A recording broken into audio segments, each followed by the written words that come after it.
رسول صلی اللہ علیہ وآلہ وسلم نے ارشاد فرمایا کہ اللہ تعالیٰ فرماتا ہے میرا ذکر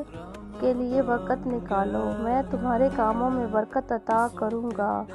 ورنہ دنیا دین کے کاموں کی کثرت تم پر اس قدر مستحق کروں گا کہ تمہیں فرصت بھی نہ ہوگی اور سکون سے محروم رہو گے۔ رسول صلی اللہ علیہ وآلہ وسلم کہا کرتے تھے کہ اے اللہ مجھے بری عادتوں، برے کاموں، بری خواہشوں اور بری بیماریوں سے بچا۔ نبی کریم صلی اللہ علیہ وآلہ وسلم نے فرمایا جس نے استغفار کو لازم کر لیا تو اللہ تعالیٰ اسے ہر غم سے نجات دے گا اور ہر تنگی سے نکال دے گا اور اسے وہاں سے رزق دے گا جہاں سے اسے گمان بھی